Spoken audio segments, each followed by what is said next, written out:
कि घर की वो 4 मर्यादा कौन सी है जिस मर्यादा में नारी रहे तो उस घर में संपदा नहीं घटती, उस घर की संपदा को समाप्त नहीं किया जा सकता।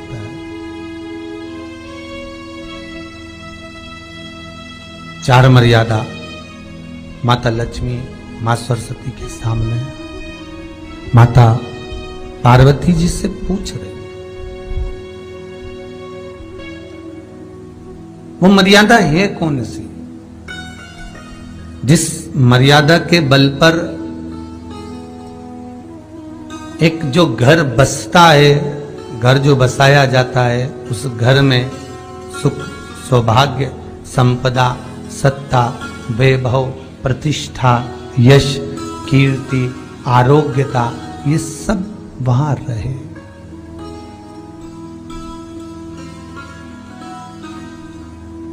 पहला, मां पार्वती ने माता लक्ष्मी को कहा, अतिथि देवो भव।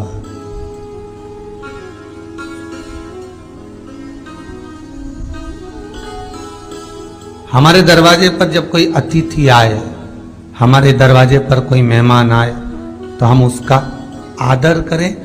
परिवार के लोग जो आदर कर रहे हैं वो अपनी जगह पर है, भाई आदर कर रहा है वो अपनी जगह पर है, जेठ आदर कर रहा है वो अपनी जगह पर है, देवर मान सम्मान दे रहा है वो अपनी जगह पर है।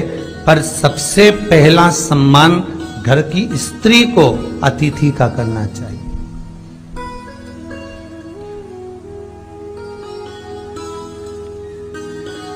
सास के मेहमान आ गए, पहचान वाले, बहुवन मालूम पड़े अपने कमरे में बैठी हुई है।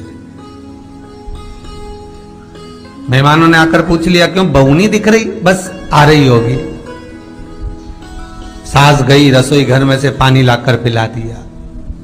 फिर मेहमानों ने पूछा, बहू नहीं दिख रही? बस आती होगी। 2 बार सास ने गिलास भी गिरा दिया कि एक आध तो आ जाओ रही ऊपर से, पर नहीं आई। जब सास ने चाय रख दी और चाय रखकर सास फिर लेकर आई, तो बहुओं के मन में आया, चलो सास ने चाय बना दी है, खुशबू ऊपर आ गई है, अब चलते हैं। और बहू फिर नीचे आई, जो मौसी आई थी, काकी आई थी, बुआ आई थी, चाची आई थी, उनको प्रणाम करा और अंदर जाकर चाय जो बनी थी उसको पिया।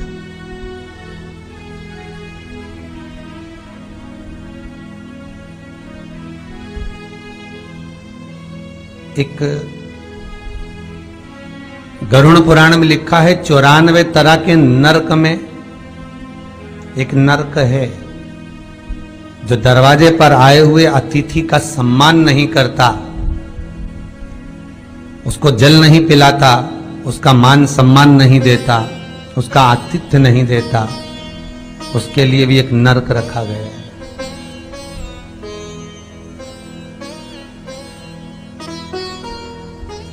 हजारों नरकों में एक नरक वो भी है जिसका हमने आतिथ्य ना करा हो। मेरा बहुओं से निवेदन है, सास के रिश्तेदार आए तो आप उनका भी आदर करिए, और आपके रिश्तेदार आए तो आप उनका भी आदर करिए।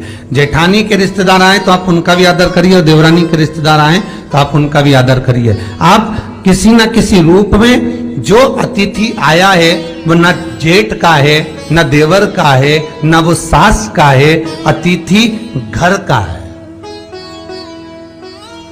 किसी एक व्यक्ति का अतिथि नहीं है।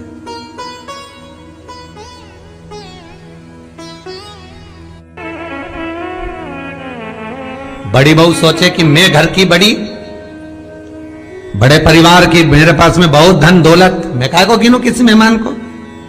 छोटी बहू सोचे मैं काहे को गिनूं, मंजली सोचे मैं काहे को गिनूं, संजली सोचे मैं काहे को गिनूं।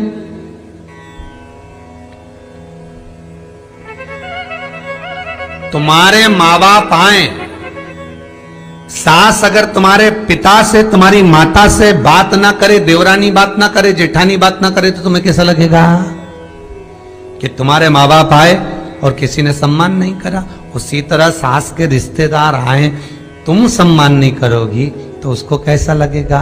फिर तुम्हारे घर के आए, वो सम्मान ना करे तो तुम्हें कैसा लगेगा।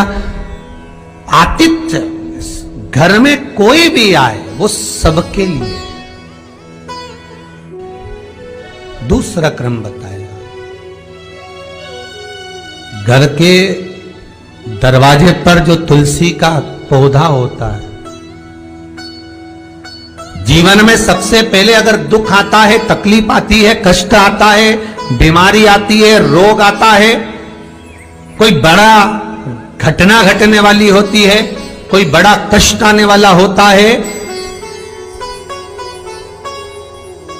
तो लक्ष्मी जी से माता पार्वती कह रही है, घर में जो तुलसी का पौधा होता है सबसे पहले घात उसी पर होती है।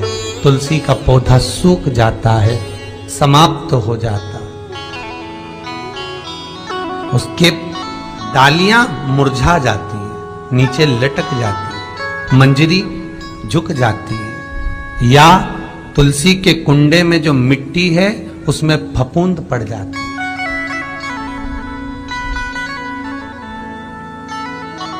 कितना सुंदर बात कही है महाराज।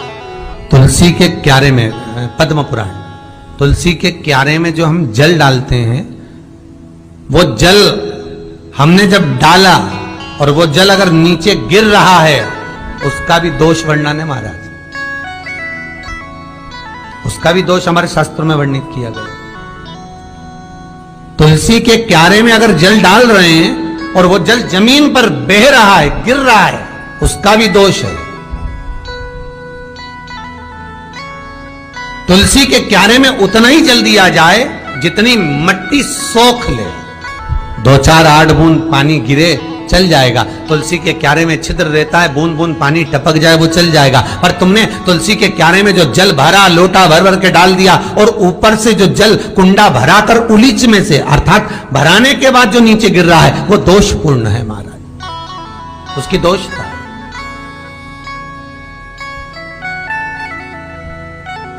वो दोष देने। तो लक्ष्मी से माता पार्वती जी कह रही हैं कि दूसरा क्रम है घर में वैभव, लक्ष्मी, संपदा, प्रतिष्ठा, यश, आरोग्य को पाने के लिए तुलसी के क्यारे की आराधना, तुलसी के कुंड को नमन करना। तीसरा क्रम कहा,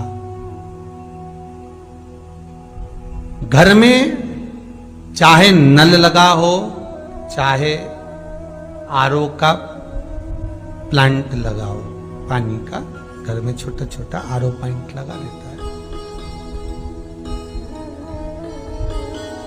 फिर भी घर के अंदर रसोई घर में एक छोटा सा मटका, मटका नहीं तो हंडा, हंडा नहीं तो बाल्टी, बाल्टी नहीं तो कलसा, पानी का भरा हुआ जो नारी रखती है, दूसरे दिन उस पानी को बाहर ढोल कर फिर वापस धोकर भर लेती है। मटका रोज धुलता है, हंडा रोज धुलता है, प्रतिदिन का।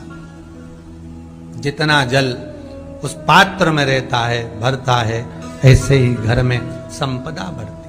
3 क्रम बढ़ता। चौथा, नारी के मस्तक पर जो चीर होता है, ये पूर्वज, इसी चीर से कथा प्रारंभ हुई थी और वहीं पर पहुंच गई। लक्ष्मी पार्वती के संवाद पर चल रही है महाराज। मस्तक पर जो चीर होता है, मस्तक पर जो वस्त्र होता है, वो वस्त्र पूर्वजों का, पितरों का, कुल देवी देवताओं का आशीर्वाद होता है। ईश्वर महादेव, जो व्यक्ति पथभ्रष्ट होता है, जैसे मदिरा के नशे में पड़ गया, कहीं जुए में पड़ गया, कहीं मांसाहार में पड़ गया, कहीं व्यसन में पड़ गया, कहीं गलत काम में अगर कोई जा रहा है, तो श्रंभेश्वर महादेव के नाम से काली तिल भगवान शिव को समर्पित करी जाती है। महाराज, काली तिल को वापस उठा कर ले आते हैं। उसी काली तिल को जो मदिरा का नशा करने वाला होता है या जो गलत व्यसन में डूबा हुआ होता है, उसको वो सुबह के समय अगर नहीं खाता तो भोजन के साथ उसको दिया जाए। शरम्भेश्वर महादेव, एक बेलपत्री का भी बहुत अच्छा प्रयोग है शरम्भेश्वर महादेव का। मदिरा पीने वालों के लिए, मांसाहार व्यसन में, जुए में, वेश्यावृत्ति में, पर नारी में, गलत जगह पर जो डूबे रहते हैं उनके लिए पहले की कथा में उसका वर्णन किया है बेलपत्री। शरम्भेश्वर महादेव, एक बार सब बोलेंगे। कौन से महादेव? शरम्भेश्वर महादेव। फिर जम के बोल लो एक बार, शरम्भेश्वर महादेव। जब हमारे घर में क्रोध बढ़ता है या कोई गलत कार्य में जाने लगता है तो शरम्भेश्वर महादेव का हमें शरणागति लेना चाहिए। शरम्भेश्वर महादेव का पूजन करना चालू कर देना चाहिए। कई लोग कहते हैं महाराज जी ये शरम्भेश्वर महादेव का मंदिर कहाँ मिलेगा, हम कहाँ पूजन करने जाए? कहीं नहीं जाना, तुम्हारे घर के पास में जो शंकर जी का मंदिर है वहीं जाओ, उसी देवालय में, उसी मंदिर में जाओ। शरम्भेश्वर महादेव के नाम से जल चढ़ाना प्रारंभ करेंगे। वो जल जो गलत संगत में पड़ा हुआ है उसका आचमन कराना प्रारंभ करेंगे। अपने आप उसकी धीरे धीरे बुद्धि सुधरना प्रारंभ हो जाएगी। ऐसा शरम्भेश्वर महादेव का। कुछ स्थान हमारे यहाँ पर बड़े सुंदर सुंदर स्थान निश्चित किए गए हैं। जैसे कैंसर आदि के मरीज के लिए हम लोग पहले भी कहते हैं कि त्रिजुगी नारायण का जल बड़ा महत्व रखता है। जिसका शरीर या जिसको एक पत्र आया है कि किसी को मिर्गी का झटका आना चालू हो गया था। अब पत्र ढूंढेंगे तो समय थोड़ा लग जाएगा। जिसने लिखा है उसके स्मरण में होगा। जिसने भी लिखा होगा कि बीमारी के चलते चलते फिर मिर्गी आना चालू हो गई।